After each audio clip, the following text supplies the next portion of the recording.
Good morning everyone. So, welcome back na naman tayo mga idol sa ating YouTube channel, Bagong Pilipinas, Old Queen TV.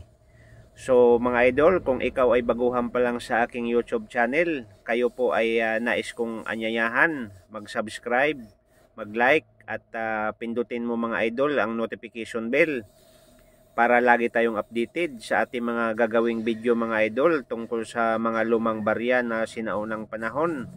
At maraming salamat mga idol. Shout out sa lahat ng mga nanonood sa aking YouTube channel. At maraming salamat sa walang sawang panonood ninyo sa aking YouTube channel. Ngayon mga idol, ang pag-uusapan natin yung isang matandang barya na to, no? 1896 mga idol, no? Ito po ay makikita ninyo ang larawan ni Morgan, no? $1 Morgan mga idol, 1896. Ayan mga idol, para makita ninyo mga idol itong barya na to kung magkano po ang kanyang halaga. Kahit po mga idol, saan nyo titingnan sa mga online, so sa lahat ng mga collectors o sa lahat ng mga nag-YouTube, i-check ninyo mga idol sa inyong mga wallet, baka mayroong kayong ganitong uri ng barya.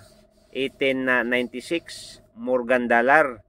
Ang katanungan mga idol, itong barya na to ba ay may halaga na ngayon sa ating market? Yan ang pag-uusapan natin mga idol. So grabe mga idol, itong barya na to, sobra ka mataas po ang kanyang price, no? 1896 Morgan dollar value, no? According to the NGC price guide as of February 2024. Pagmasdan nyo mga idol ha. February 2024, a Morgan dollar from 1896 and circulated condition is worth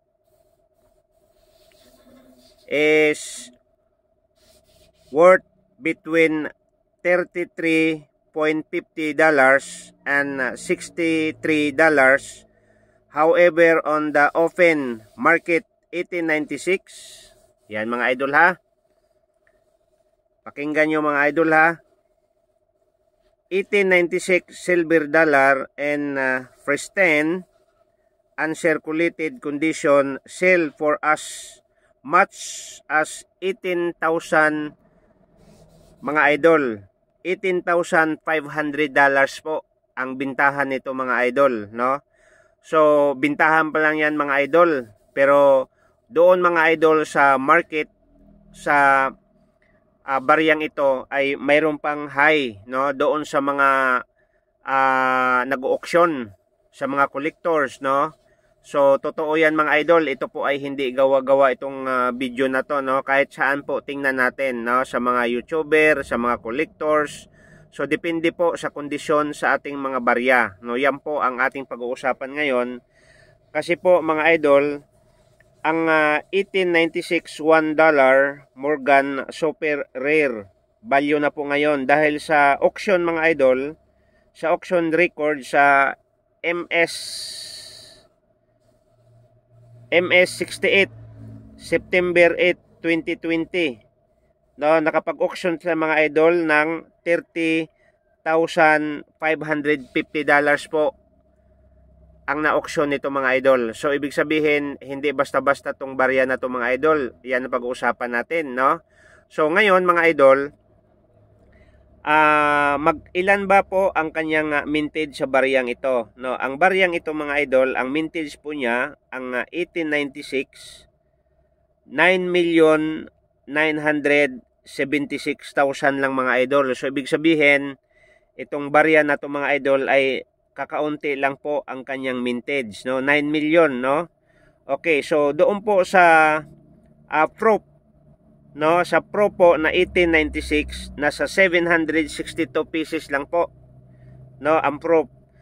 So medyo mataas po ang mga price po niyan mga idol. Ang 1896 4,900,000 lang po ang kanyang mintage, at ang 1896 S 5 million po ang kanyang mintage mga idol.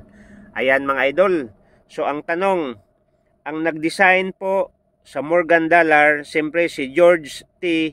Morgan po, siya po ang nag-designer sa bariyang ito.